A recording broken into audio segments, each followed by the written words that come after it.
No कहंदी सैया मैं तेरिया है, तो मैंने कॉन्शियसली मेलोडी इंट्रोड्यूस की, इसीलिए मुझे लोगों ने फिर पसंद भी किया। मैं बोलियां गा लेता उसी तरह, तो लोग कहते एक और आ गया है।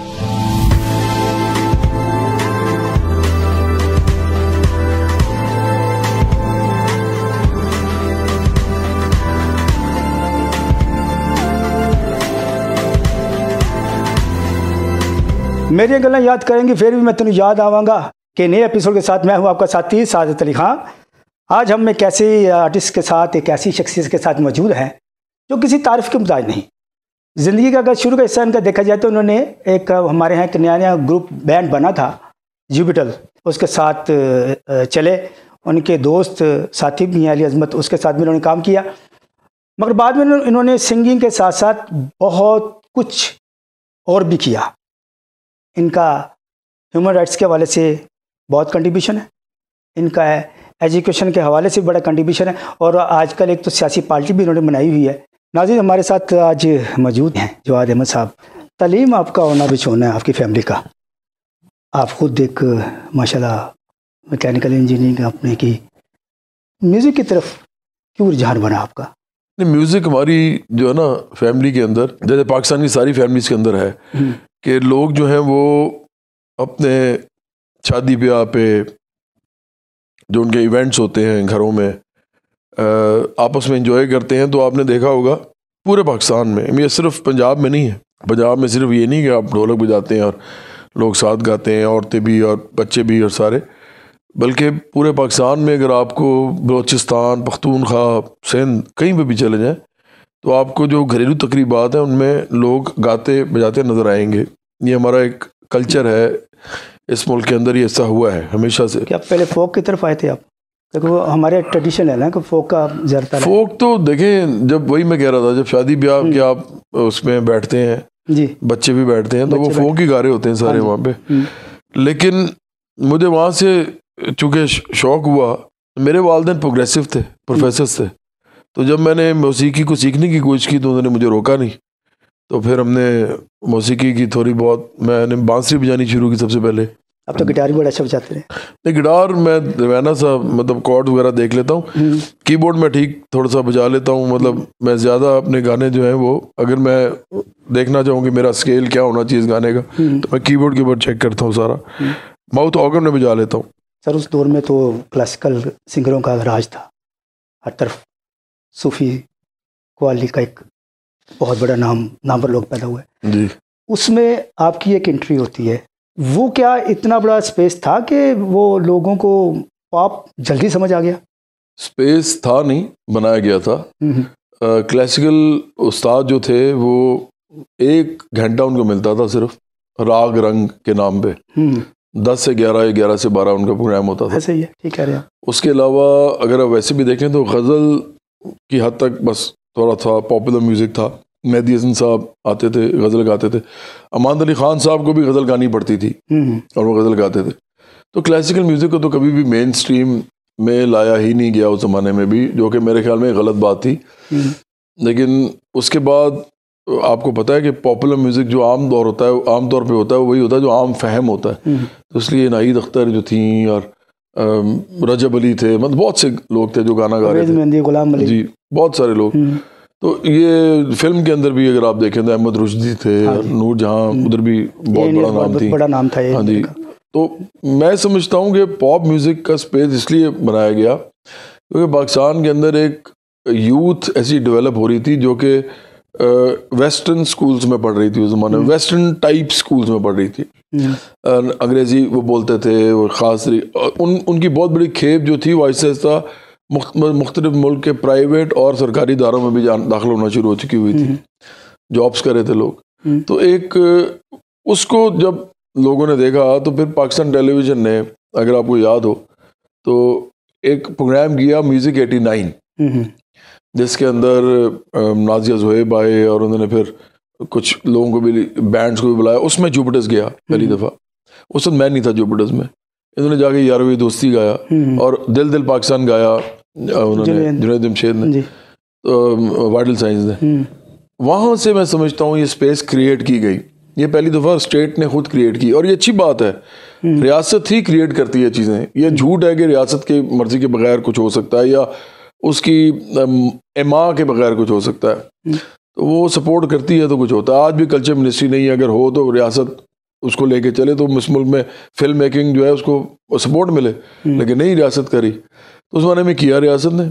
बेनज़ीर भुट्टो साहबा का दौर था। उसके बाद फिर बैंड जो थे वो फ्लरिश करना शुरू हुए, और फिर एक नया फिनोमेना ये आया कि शादी के शोज़ और इस तरह के जो घर के होते थे फंक्शन, वहाँ पे बैंड्स को बुलाना शुरू किया, वहाँ पे लोगों ने गाना शुरू कर दिया। फिर जब लोगों ने देखा कि नौजवानों ने कि ये तो बड़ी अच्छी इनकम है, ये तो बड़ी अच्छी पॉकेट मनी है, फिर बैंड पे बैंड बनते गए। मैं आपको बताऊं सादत साहब, उस ज़माने में लाहौर में सिर्फ जब जुपिटर था, लाहौर में कम से कम 40 से 50 बैंड थे जो कि कहीं ना कहीं रोज़ कहीं ना कहीं एंगेज होते थे या बुकड होते थे। जुपिटर जिस ज़माने में मैं था, उस ज़माने में हम साल में मुहर्रम और रमज़ान निकाल के 60 दिन अगर आप निकाल दें इनके, या मुहर्रम के 40 दिन कर लें तो 70 दिन निकाल लें आप, 70 दिन निकाल के जितने बाकी दिन बनते हैं रोज़ हम शो करते थे। रोज़, मैं एग्जैजरेशन के बगैर कह रहा हूँ, बल्कि कई दो दिन में एक दिन में दो शोज़ करते थे। मतलब मेरी एवरेज थी तकरीबन 250 से 250 शो के दरमियान में मैं करता था जब जुपिटर्स में होते थे। पैसे बहुत कम थे लेकिन शोज़ बहुत ज़्यादा थे। तो उसी ज़माने में ये सारा कुछ हुआ है, और मुझे लगता है कि स्पेस फिर ऐसे क्रिएट हुई कि वो फिर परवेज़ मुशर्रफ के ज़माने में आके इसको फिर बाकायदा रियासत ने फ़रोग दिया, और फिर पॉप आर्टिस्ट बहुत ज़्यादा बने। उसी ज़माने में मैंने भी फिर स्टार्ट किया 2000 में, सन 2000 में। फिर फैमिली के लोग भी तो पॉप सिंगिंग में आ गए ज़्यादातर, क्योंकि जब वो क्लासिकल का एक रुझान ख़त्म हो गया, गज़ल गीत का स्टेज थोड़ा सा पीछे होना शुरू हो गया, पंजाबी फोक का एक स्टेज था जी, वो धीमे सुरों में वो गाया करते थे, मगर एकदम हाई पिच पे चला गया काम। लोग माइकल जैक्सन को सुनते थे उस वक्त, वो एक बड़ा नाम था, पूरी दुनिया में छाया हुआ था जी। मैडोना भी थी, मैडोना थी, वो एबा थी, इस तरह काफ़ी सारे बैंड्स। उनसे मुतासर होकर हमारे यहाँ ये एक सिंगिंग का सिलसिला शुरू हुआ, जो बाद में एक संत बन गया, पूरी इंडस्ट्री की तरफ चला गया। ये हिंदुस्तान में बहुत बाद में आया ये काम। वो पाकिस्तान से ज़्यादा इंस्पायर होकर उन्होंने पॉप सिंगिंग की तरफ आया, नहीं तो वो किशोर रफ़ी, वो पंकज दास के चक्कर में फंसे रहते थे, कमाल सानू के चक्कर में। अब वो था, आप ठीक कह रहे हैं उसकी, लेकिन वजह भी मैं आपको बताता हूँ। एक उसकी बड़ी इंपॉर्टेंट वजह है, इंडिया में फिल्म इंडस्ट्री जो थी ना वो कभी नीचे गई ही नहीं। इंडिया की फिल्म इंडस्ट्री ने दिन ब दिन ग्रो किया, डेवलप किया। उनकी फिल्म्स की तादाद बढ़ती गई। एक ज़माने में वो 500-600 फिल्म बनाते थे साल की, फिर उन्होंने 1000 फिल्म बनानी शुरू कर दी। अब वो 2-2,500 फिल्म से ज़्यादा है। जो इंडिया में मेन स्ट्रीम मूवी है वो बहुत ज़्यादा मूवीज़ बनती हैं हर साल। तो पाकिस्तान में उल्टा हुआ, क्योंकि इंडियन फिल्म इंडस्ट्री इतनी डोमिनेंट थी कि पॉप इंडस्ट्री की कोई गुंजाइश ही नहीं थी। मैं आपको मिसाल देता हूँ, जब मैं इंडिया में गया 2010 में 2006 में हमने फिल्म करनी थी, मैं एक दिन लौट कर आऊँगा, और मैं उसका म्यूज़िक डायरेक्टर था। तो हमने आशा भोसले साहबा, मैंने उनके साथ गाया, सुनिधि चौहान के साथ गाया, अलका याग्निक के साथ गाया, तो काफ़ी सारे हमने वहाँ पे बड़ा अच्छा म्यूज़िक दिया उस फिल्म को। तो मैं देख रहा था कि हालात क्या हैं। तो उस ज़माने में 500 करोड़ की टोटल एडवर्टाइजिंग थी पाकिस्तान की, 500 करोड़ की टोटल, मतलब आप समझे टेलीविज़न पे एडवर्टाइजिंग थी। उस वक्त इंडिया में 26,000 करोड़ थी। 500 करोड़ और 26,000 करोड़, ये फ़र्क था। तो आप इंडिया से कंपेयर कर ही नहीं सकते थे, और वो सारे फिल्म बेस्ड थी, टोटल फिल्म बेस्ड। देखिए ना, इतनी फिल्म प्रोड्यूस हो रही है, उनके आर्टिस्ट ऐसे होते हैं कि वो जितने पैसे इधर का आर्टिस्ट मांगता है ना, ये आप सोच भी नहीं सकते कि उनके आर्टिस्ट कितने मांग रहे हैं पैसे। ऐसे ही, ठीक है, सोच भी नहीं सकते। और आपके एक दो आर्टिस्ट जो इंडिया से ऑपरेट करके आए हैं, आतिफ हैं, ये राहत फ़तेह अली खान है, आप इनका और दूसरे लोगों का मुआवजा आपस में कंपेयर कर लें, ये सिर्फ इंडिया की वजह से। ऐसे ही है। ये इंडिया को दुआएं दें दोनों कि इंडिया ने इनको आर्टिस्ट बनाया। तो पाकिस्तान में तो आप चंद लाख रुपए ज़्यादा से ज़्यादा ले सकते हैं, वहाँ पे आप करोड़ों में चले आते हैं। तो इंडिया की इंडस्ट्री हमारे से बहुत बड़ी है। तो मुझे पता ही चला जब मैं वहाँ गया कि इंडिया के अंदर जो टेलीविज़न है ना, इसमें 95% जो कंटेंट है, मैं उन एंटरटेनमेंट चैनल्स की बात कर रहा हूँ जब में म्यूजिक भी होता था, फिल्म भी दिखाई जाती थी, एंटरटेनमेंट चैनल्स, 95% कंटेंट सिर्फ और सिर्फ फिल्म का था। ऐसे 5% कंटेंट टोटल जितना भी म्यूजिक हो रहा था इंडिया में, उसके अलावा फिल्म के अलावा सारे आर्टिस्ट मिला के उनको 5% सिर्फ टाइम मिलता था। तो इंडिया में पॉप म्यूजिक कैसे होता? पाकिस्तान में उल्टा था। पाकिस्तान में पॉप म्यूजिक को टाइम दिया गया, बहुत ज्यादा दिया गया, आपको मालूम ही है। हाँ। सारे प्रोग्राम बेसिस इस पे करते थे। और जो क्लासिकल आर्टिस्ट थे, गजल आर्टिस्ट थे, नीम क्लासिकल आर्टिस्ट थे, फिल्मी सिंगर थे, उनको पीछे कर दिया गया। तो इसलिए पॉप इंडस्ट्री बढ़ी। हमेशा देखे मैंने आपको कहा कि गैप जब होता है तो फिल होता है। तो गैप इस तरह का बना, उसको फिर हम जैसे लोगों ने किया। ये हमारे लिए तो बड़ा अच्छा हुआ, लेकिन मौसीकी के लिए अमूमी तौर पे ये बहुत बुरा हुआ। नहीं, एक सिर्फ तो मुतारफ हुई ना। आप कैसे तो कह सकते हैं कि आजकल का जो नौजवान है वो इसको इतना पसंद करता है, लाइक करता है। मेरे ख्याल आजकल तो हर बंदा वो ऊंचे सुर में गाने की कोशिश करता है। मैं मान लेता हूँ आपकी बात, आपका बड़ापन है, आप ये बात कर रहे हैं क्योंकि आप एक क्लासिकल घराने से। लेकिन बात पता क्या है, हमारे ज़माने में म्यूज़िक नीचे की तरफ गया। क्यों? ना कोई ट्रेनिंग की तरफ तवज्जो किसी ने की, ना किसी ने सीखने की कोशिश की। जिसकी कोई थोड़ी शक्ल बेहतर लगती थी, लड़का लड़की कोई भी हो, अच्छे कपड़े पहन लेता था, अंग्रेजी अंग्रेजी बोलता था, उसको वो स्टार बना लेते थे, वो स्टार बन जाता था। ये कॉम्प्लेक्स कॉम है, ये है हम कॉलोनियल सेटअप से निकले हुए हैं। आज भी नहीं निकल सके एक्चुअली तो, लेकिन जब अंग्रेज हम पे हुकूमत करता था तो यहाँ पे जो अंग्रेजी बोलता है वो वैसे ही बादशाह होता है। जो उर्दू बोलता है वो बेचारा दरमियाना सा होता है, और जो पंजाबी बोलता है उसको बकायदा पेंडू कहा जाता है। ये वो मुल्क है। क्या आप भी सरकारी स्कूलों में पढ़े? नहीं, मैं तो सरकारी स्कूल में इसलिए नहीं पढ़ा कि मेरे वालिदैन अफोर्ड करते थे, तो उन्होंने मुझे बहुत ही अच्छे स्कूल में पढ़ाया। उस ज़माने में 3 स्कूल थे, एक तीनों ओ लेवल्स कराते थे, बाकी सारे मैट्रिक कराते थे। तो एक कैथीड्रल था, एक सेंट एंथनीज था और एक एचएसन था। तो मुझे कैथीड्रल से पढ़ाया मेरे वालिदैन ने, लेकिन पेट काट के पढ़ाया। देखें, प्रोफेसर थे दोनों, कोई इतना पढ़ाना आसान नहीं था। लेकिन इनका ख्याल यही था कि ये मुल्क जो है ना, नहायत ही कॉम्प्लेक्स मुल्क है, इधर अपने बच्चों को थोड़ा सा आप बेहतर एजुकेशन दे रहे हैं तो उसको फ़ायदा होगा। तो और ये अच्छी बात है। 70 के दौर में तो एक ही राज था ना, तालीम का निज़ाम। अगर यकचल चेंज होता है, ये भुट्टो के दौर में प्राइवेट दें आप। हाँ जी, प्राइवेट स्कूलों को ज़्यादा प्रेफर कर दिया गया। हर चीज़ को रियासत ने किया। मैंने आपको पहले भी कहा, रियासत करती है तो होता है। ये रियासत ने इस मुल्क के लोगों से तालीम का जो जिम्मा उसका था वो उठा लिया, और उसने कहा जो मर्जी करो, आसमान ऊपर है ज़मीन नीचे है, तुम्हारे बच्चे तुम्हारे हैं, तुम इनको चाहे मुजरिम बनाओ, चाहे तुम इनको पागल कर दो, नफसियाती तौर पे मरीज बना दो, इनको पैसे ना हो, ये लूर लूर फिरते रहें डिग्रियां लेके, जो मर्जी करो, हमारा कोई मसला नहीं है इसमें। रियासत ने अपना हाथ खींच लिया, इसलिए यहाँ पे प्राइवेट स्कूल्स आए, प्राइवेट कॉलेजेस बने, प्राइवेट यूनिवर्सिटीज़ बनी, लोगों ने बिजनेस बना लिया तालीम को। तो आम आदमी से दूर होगी ना तालीम। लेकिन जो आप बात कर रहे थे ना, मैं वहाँ पे वापस इसलिए आना चाहूँगा कि देखें, जब आप किसी भी सिन्फ से ट्रेनिंग निकाल लें ना और एजुकेशन निकाल लें, तो फिर वो फोका रह जाता है। मैं बड़ा खुश हूँ कि अब आगे हमने को 15 साल निकाले ऐसे, इसमें हम जैसे लोग आर्टिस्ट बन गए, स्टार बन गए। अब जवाद अहमद को तो अगर कोई स्टार कोई कौम समझती है तो वो उस कौम के साथ जाती है, क्योंकि अगर मेरे जैसे बंदे को आप समझ देंगे कि ये बड़ा अच्छा गाता है, तो भाई पहले मुझसे तो पूछ लो मैं कैसा गाता हूँ। तो वो बस वो क्योंकि मेरे गाने हिट हैं इसलिए मैं अच्छा गाता हूँ। अब सलामत अली खान साहब, रमानत अली खान साहब, तोफैल नियाज़ी साहब, नूर जहाँ साहिबा, रोशन आरा बेगम, ये लोग जो है आप सोच भी नहीं सकते कि किस तरह का गाते हैं। तो हम तो सोच ही नहीं सकते, तो आप हमें स्टार समझ रहे हैं।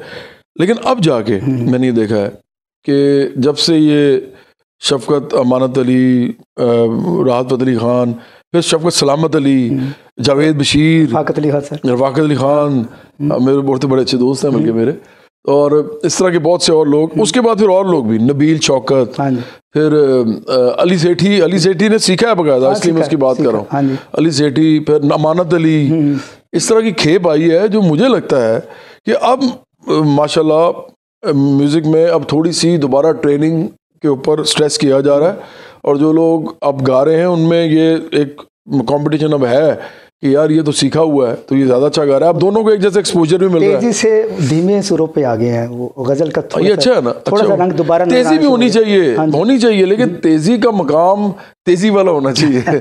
सीरियस म्यूज़िक की जो है ना इज्जत, एक होता है प्यार, एक होता है इज्जत। इज्जत आप हमेशा उसकी करते हैं जो आपको अपने से बड़ा नजर आता है। प्यार आप बच्चे को भी करते हैं, बच्चा तो आपको अपने से बड़ा नजर नहीं आता। प्यार म्यूजिक से आप जितना मर्जी करें, सारी असनाफ से करें, लेकिन इज्जत उस सिन्फ की करें जिसके अंदर ट्रेनिंग की गई है। एक इंसान ने अपने शबो रोज लगाए हैं, उसने अपने आप अपना मन मारा है, तो आप उन लोगों की इज्जत वैसे सल्यूट करके करें। अब मैं तो करता हूँ, मैं तो आपको शुरू में ही कहा कि मैं क्लासिकल जो लोग हैं पाकिस्तान के अंदर, मैं उनको समझता हूँ कि अगर वो ना होते तो पाकिस्तान में म्यूज़िक जो है वैसे ही ख़त्म हो चुका होता। इस मुल्क में लोग जो है वो मौसीकी के बजाय शायद तलवारें निकाल के एक दूसरे को मार रहे होते। तो आपके दोस्त हैं अली अजमत, वो आपके साथ काम भी किया उन्होंने शुरू के दिनों में। पिछले दिनों उन्होंने मैडम नूर जहां के बारे में एक अजीब सी बात कर दी। क्या आप समझते हैं उन्होंने कुछ मुनासिब बात की? अली अजमत जो है ना, वो एक ऐसे आदमी हैं जो वो मुंह फट से आदमी है, वो मुंह में जो आता है बोल देते हैं। मेरे कॉलीग हैं, मेरी उनके साथ अच्छा खासा ताल्लुक भी है, बल्कि एक दो उन्होंने मुझे कहा कि मैं आपकी जो पॉलिटिक्स है उसके अंदर भी मैं ज़रूर आना चाहूँगा किसी दिन, और ये वो तो इस लिहाज से ठीक है, वो उनके अंदर ये चीज़ भी है कि लोग मुल्क ठीक होना चाहिए। प्रॉब्लम ये होती है कि वही वाली बात के मेरा ख्याल है कि उनसे गलती हुई, और मेरा ख्याल है कि उन्होंने उसकी भी तसीब भी की। तो मैं तो अली को सिर्फ यही कहूँगा कि यार आइंदा थोड़ा ध्यान से बोल लिया करो। असल में ना वो क्या करते हैं कि वो किसी को भी उनका एक लाहौरी तरीका है, वो किसी को कुछ भी कह देते हैं। अब आप ज़रा थोड़ा सा ये देख लेंगे आप किसके बारे में कह रहे हैं, तो उस वक्त थोड़े से अपने अल्फाज का चुनाव बेहतर कर लें। मेरा मशवरा तो अली अजमत को यही है, और मैं समझता हूँ कि उनकी रवैये का मसला है, उनकी नीयत का शायद इतना मसला ना हो, रवैये का मसला ज़्यादा है। मोहब्बत भरे गीत भी गाए, सोशल गीत भी गाए, अफवाज के लिए भी गाया, तो तीनों में क्या फ़र्क नज़र आया? नहीं, अफवाज के लिए और तमाम जितने भी पाकिस्तान के अदारे हैं, मैं 50,000 दफ़ा और गा सकता हूँ। मैं सिर्फ ये कहता हूँ कि हर अदारे को अपने दायरा कार में रहना चाहिए। हमारी पार्टी भी ये कहती है, इस्टेब्लिशमेंट जो भी उसके अंदर शामिल है उन सबको वही काम करना चाहिए जो वो करते हैं। हम उनकी इज्जत करते हैं, सल्यूट करते हैं उनको, और ज़लज़ले हों, सैलाब हों, जंगें हों, कुछ भी हों, आखिरकार उसमें लड़ना सिपाही नहीं होता, दोस्ती जान भी देनी होती है। हुआ आपका, मैं वही आपसे पूरी बात मैं कर लूँ, क्योंकि ये इसमें एक पॉलिटिकल एंगल भी है इसका। तो यहाँ तक तो बिल्कुल है, मैं सबसे प्यार करता हूँ। मैंने अभी डॉक्टर्स के लिए भी गाना गाया था, तुम मसीहा हो इस कौम के, हमें तुमसे प्यार है, क्योंकि मुझे पता था इस वक्त ये वॉरियर्स हैं, इस वक्त ये लड़ रहे हैं हमारे लिए। पहले जब जंग होती है तो सिपाही लड़ता है, उसके साथ भी हमें प्यार है, लेकिन जब डॉक्टर लड़े तो उनके साथ भी हमारा प्यार है। पुलिस के लिए भी मैंने गाया, मतलब मैंने उन तमाम इदारों के लिए गाने गाए हैं जो मैं समझता हूँ कि अपना फ़र्ज़ जो है जब अदा करते हैं तो साथ जान भी हथेली पे रखते हैं। लेकिन मैं उनको पॉलिटिक्स में नहीं समझता कि उनका कोई भी रोल होना चाहिए, ये मेरा प्रिंसिपल स्टांस है। बाकी रह गया जो मुल्क के लिए गाने, तो वो तो हम दिल से गाते हैं, वो तो गाना ही चाहिए। हुब्बुल वतन आदमी हूँ मैं, और मैं इसका फ़ख्र करता हूँ, और मैं बल्कि मैं तो हुब्बुल दुनिया भी आदमी हूँ। मैं समझता हूँ पूरी दुनिया में इंसानों को खुशहाल, सेहतमंद और आज़ाद होना चाहिए। ये चार चीज़ें हर एक के पास होनी चाहिए, और दुनिया में अगर पैदा हुआ है कोई तो वो इन चार चीज़ों को एंजॉय कर सके, खुशी को, खुशहाली को, सेहतमंद ज़िंदगी को और आज़ादी को। लेकिन क्योंकि मैं पाकिस्तान में रहता हूँ, तो पाकिस्तान चूँकि मेरा मुल्क है, इन लोगों के लिए मैं कुछ कर सकता हूँ, तो मैं हुब्बुल वतन आदमी हूँ, मोहब्बुल वतन आदमी हूँ। प्यार मोहब्बत के गाने तो ऊँचियाँ मिजाज हर कोई गाता है। नहीं, वो कोई गाने चाहिए, ये थोड़ा सा बताइएगा, ऊँचियाँ मिजाजा वाली कब क्या था, वो कोई पसंद आ गई थी? नहीं देखिए, मेरी ना एक ख़ास वो तबीयत है कि मैं ना अपने बारे में वो जो मेरे प्राइवेट गोशे हैं ना लाइफ के, वो मैं डिस्कशन नहीं करता। लेकिन आपने चूँकि आप एक घराने से आदमी, आपने ये सवाल पूछ लिया, मेरा ना जब मैं लिखता हूँ गाने तो मैं इमेजिनरी लिखता हूँ, कोई ज़रूरी नहीं कि कोई इंसान हो वहाँ पे, अगर कभी हो तो वो मैं किसी को बताऊंगा नहीं। लेकिन मैं सच भी अगर बताऊं तो मैं हमेशा ज़्यादातर इमेजिन करता हूं। और जितने पोइट्री है, मैंने फिल्म का म्यूज़िक भी किया। हाँ जी, तो आपको पता होगा ये बात, आपको इतने बड़े घराने से आप सलामत अली खान साहब के भतीजे हैं और तसद्दुक़ अली खान साहब के बेटे हैं, जो कि जिनकी बहुत ज़्यादा इज्जत करता था। मेरा उनसे रब्ता भी रहा, ताल्लुक़ भी रहा, मैं बल्कि बताना चाहूँगा थोड़ी देर में। तो आप ये जानते हैं कि फ़िल्म के म्यूज़िक के अंदर बाकायदा आपको बताया जाता है कि ये है सीन और इसके बाद है ये सीन, इसके दरमियान में गाना फिट होना है। ऐसे ही तो आपको टोटल सीन को समझ के गाना लिखना भी पड़ता है कंपोज भी करना पड़ता है, अरेंज भी करना पड़ता है। इसका मतलब क्या हुआ कि आप इमेजिन करते हैं सारा कुछ, वो आपकी ज़िंदगी में गुजरा हो, वो वाकया या ना गुजरा हो। मुझे गाना बनाना था मेलोडी में। मेरे से पहले जो मैं देख रहा था ना, वो ये हो रहा था कि दलेर मेहंदी थे, वो नए नए हिट हुए थे। हाँ जी।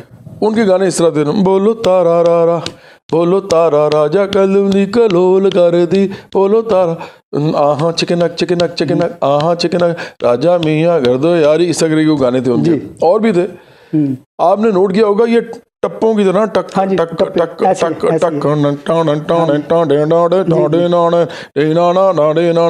इसको हम पहाड़े भी कहते हैं, इसको हम टप्पे भी कहते हैं, और उसको हम एक और भी लफ्ज होता है बोलियां, हम उनको बोलियां भी कहते हैं। ये एक म्यूजिक है पंजाब का। अच्छा, मुझे ये म्यूजिक नहीं पसंद था। और भी हैं हमारे यहाँ पे और भी आर्टिस्ट हैं, मैं नाम नहीं लेना चाहूँगा क्योंकि हम हसन मेरे गलूकार हैं। मुझे लगता था कि मेलोडी के अंदर गाना चाहिए, मेलोडी होनी चाहिए। तो मैंने नूर जहाँ जो थी, उनका जो म्यूज़िक था वो पंजाबी फिल्मी म्यूज़िक, लेकिन खूबसूरत था और सारे लोग डांस करते थे। सही होनी मेरा माही मेरे जदों हौली जेल न मेरा नाम, मैं था मर जा, पूरी मेलोडी है, ठीक है ना। तो मैं सोचता था कि यार पॉप म्यूजिक में मेलोडी क्यों नहीं लेके आते। तो मैंने फिर गाना ये बनाया कि नो कहंदी सैया मैं तेरी है, तो मैंने कॉन्शियसली मेलोडी इंट्रोड्यूस की। इसीलिए मुझे लोगों ने फिर पसंद भी किया। मैं बोलियां गा लेता उसी तरह, तो लोग कहते हैं एक और आ गया, और भी लोग गा रहे हैं, ये भी आ गया। इसी तरह ऊंचे मजा जमाली आँख गई, मेलोडी है। ना जा हुन ढोलना मेरा दिल तोड़ना, नित मर जाएंगी तेरे बिना, ये भी मेलोडी है पूरी। तो मैं जब इसके अंदर आया ना, मौसीकी के अंदर, तो मैंने बाकायदा प्लान करके इस तरह का म्यूजिक किया। तो आप मेरी बात मान लें कि मैंने अपनी एक सिंफ मुतारिफ की है, उसमें इमेजिनेशन का भी दमल दखल है, क्रिएटिविटी का भी है। नहीं, पहले था ना पंजाबी का वो एक नेचुरल स्केल में गाया जाता था, स्थाई अंतरा नीचे कह दिया गया। मेरे वाले साहब ने एक नया तांगा वाले नया इंट्रोड्यूस करवाया। अच्छा, उसमें कमाल ये था कि स्थाई ऊपर थी, पिछले शुरू में अंतरा पहली बार तारीख में पहली बार पंजाब की तारीख में वो निचले शुरू में कहा। आपका मिजाज भी ऐसा ही रहा है कि ऐसा ही है।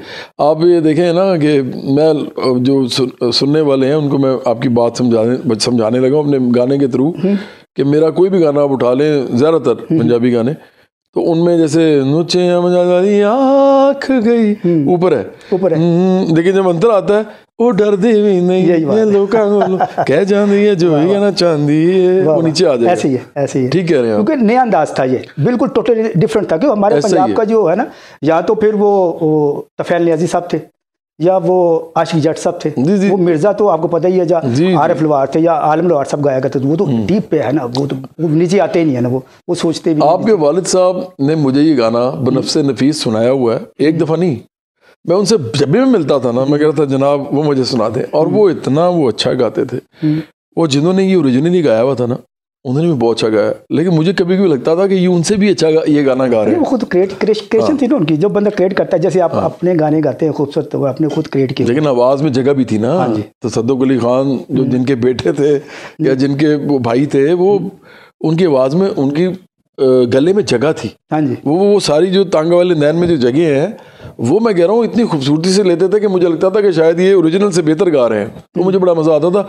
एक और साहब थे, मैं उनसे मिला नहीं हूँ, नज़र हुसैन साहब। हाँ जी, कमाल। नज़र हुसैन साहब भी जब खुद गाते थे ना कोई ऐसा गाना जो उन्होंने कोई मैडम से गवाया या तो मुझे लगता था कि ये उनसे भी शायद बेहतर गा रहे हैं। एक गाना था कुछ दिन तो रहो मेरी आंखों में, बहुत अच्छा, बहुत खूब। एक दफ़ा उन्होंने खुद टीवी पे मैं देख रहा था, तो उन्होंने खुद ये लाइन बोली, मुझे लगा एकदम सारा फिजा ठहर गई। ऐसे ही इतने सुर में इतना भीगे हुए थे।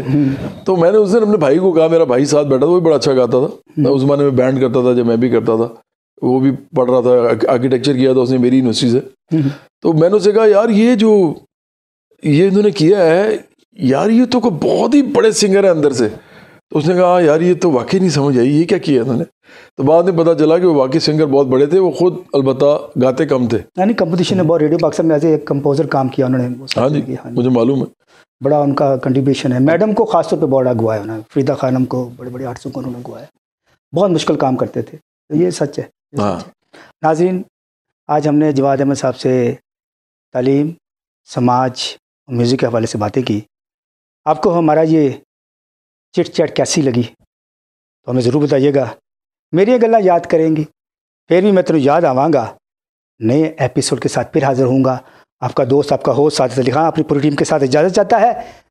अल्लाह हाफिज़।